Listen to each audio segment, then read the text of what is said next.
Before you go rambling online about politics again, you need to watch this video. You might think you know where you fall on the political spectrum, but let me tell you, you don't. The disillusionment between the right and the left and what they actually stand for is stronger now than ever. But not to worry. In this video, I will break down the key concepts of both the right and the left. And by the end of this video, you will know where you fall on the political spectrum. Then you can go back to arguing about politics online.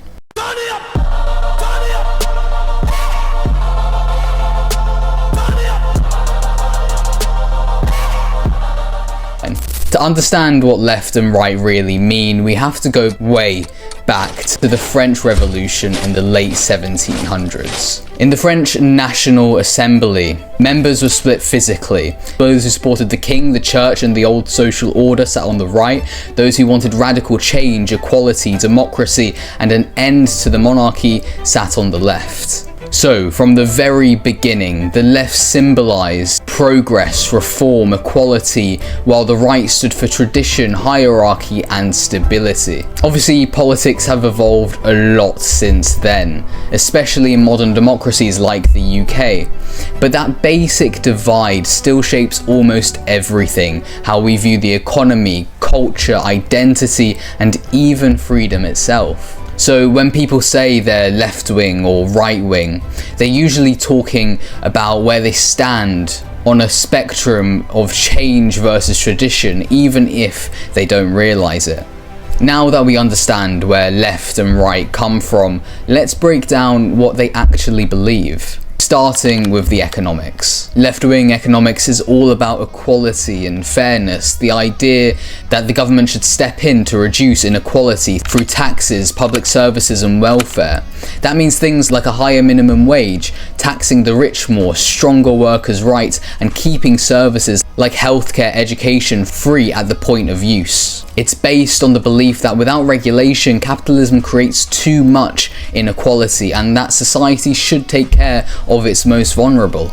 But critics of this approach point out a serious risk. If you raise taxes too high on the wealthy and on businesses, they don't always stick around to pay them.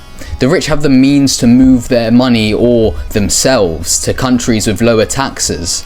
And when they do, that means fewer jobs, less investment, and ultimately less money for public services. So while the intention is to fund equality, the reality can sometimes mean losing the very people who help drive the economy. Right-wing economics, on the other hand, focuses on freedom, personal responsibility, and the power of the free market. The idea is that businesses and individuals, not the government, should drive the economy.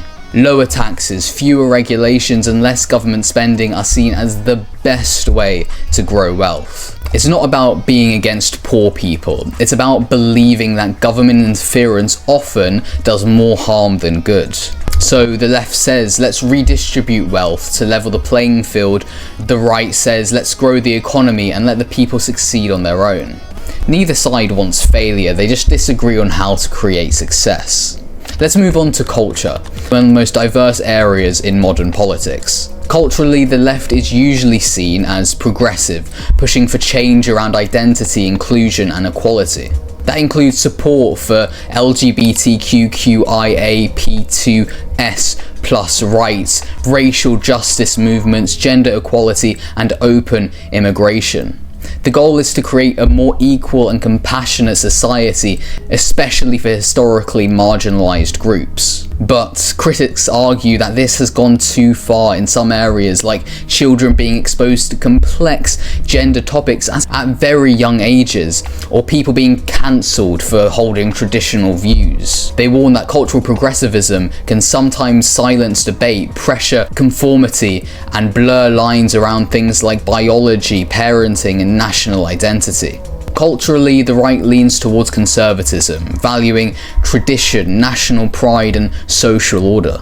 That includes support for family values, law and order, and national sovereignty, a more cautious approach to cultural change. But critics of the right say it can become exclusionary, overly nostalgic, or resistant to needed social progress. And just like with the left, there's a risk of taking ideas too far.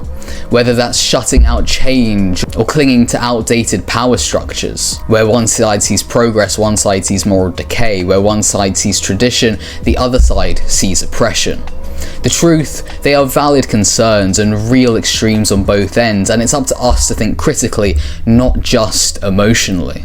So ask yourself, when it comes to culture, do you think we've gone too far with change or not far enough? Let's talk about social and moral issues, things like crime, poverty, and personal responsibility and welfare. The left tends to believe that most social problems are rooted in systematic failure, poverty, inequality, trauma, discrimination, so the solutions usually involve more investment in social programs, more compassion, and more state intervention. Things like free school meals, benefits, mental health support, and focusing on rehabilitation over punishment. The goal is to treat the root cause, not just the symptoms. But the critics say the approach can overreach and in some cases backfire. When government support becomes too generous, it can disincentivize work. When criminals are treated more like victims, it can undermine justice. And when everything is blamed on the system, individual choices get ignored. Some argue it creates a culture of dependency where excuses are made, standards are lowered, and responsibility is outsourced. The right, in contrast, puts a strong focus on personal responsibility, law and order, and traditional values. They believe in tough sentencing, stricter disciplines in schools, and the idea that success comes from hard work and moral strength. It's about holding people accountable, not wrapping them in cotton wool. But the criticism here is that this can become too harsh, too simplistic, ignoring deeper issues like generational poverty, abuse, or mental health. Sometimes it turns into blame instead of understanding, and that can leave vulnerable people behind.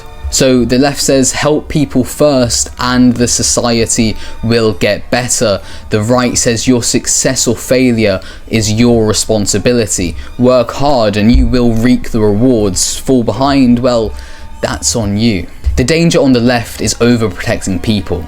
The danger on the right is over-punishing people. Here's an analogy I think about a lot. Imagine life as a ladder. The right believes in making the ladder as easy as possible to climb. Lower taxes, fewer rules, more incentives. But the trade-off is, if you fall, there's not much padding at the bottom. It's hard, it hurts. The left, meanwhile, focuses on padding the bottom, benefits, housing, healthcare, making sure no one suffers too much if they fall, but they make the climb a lot harder, with higher taxes, more regulations, and slower rewards for success. So again, it's a trade-off. Freedom versus security, risk versus safety, climbing versus cushioning the fall. Which matters more to you?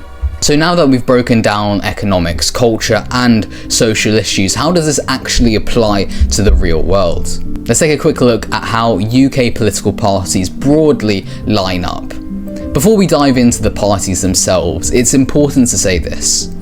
Political parties shift, their leaders change, their policies evolve, and where they fall on the political spectrum can move over time. So rather than focusing on recent headlines or individual politicians, I'll be giving you a broader look at where these parties have historically and generally tended to fall. Think of it as an overview of their core values, not a breakdown of their latest manifesto. The Labour Party, traditionally centre-left, economically they support higher taxes on the wealthy, strong public services and backing for trade unions. Culturally they're progressive, pushing for inclusivity, diversity and social reform. Critics say Labour can be too soft on crime, overly reliant on public spending and at times more focused on identity politics than practical issues. The Conservative Party, on the other hand, are traditionally centre-right. They favour lower taxes, free market and limited state interference in the economy. Culturally, they lean conservative, valuing tradition, national pride and law and order. Critics argue they often cut too deeply on public services, ignoring a widening inequality and promote a rigid or outdated version of British identity. The Liberal Democrats, centrists, blending economically centre-left policies with a strong focus on civil liberties and progressive social values. They often act as a balancing force in coalition politics.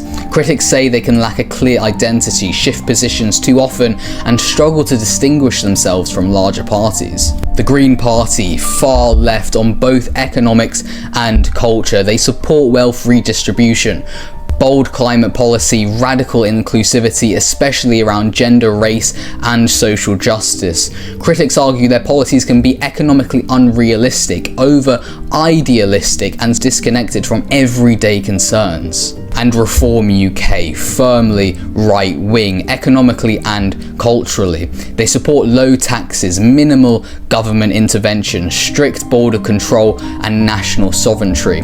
Policies include abolishing inheritance tax, slashing net migration to zero, and reducing the size of the state.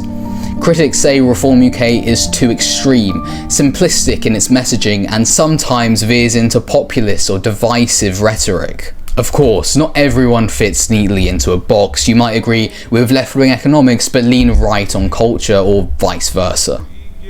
And just because a party claims a label doesn't mean they always stick to it. Politicians can drift, compromise, or abandon their principles entirely. So the question isn't just what party do you support, it's deeper. What values actually matter to you? What kind of world do you want to live in? Because left versus right isn't just a vote, it's a worldview. And understanding both sides is the only way to truly know where you stand.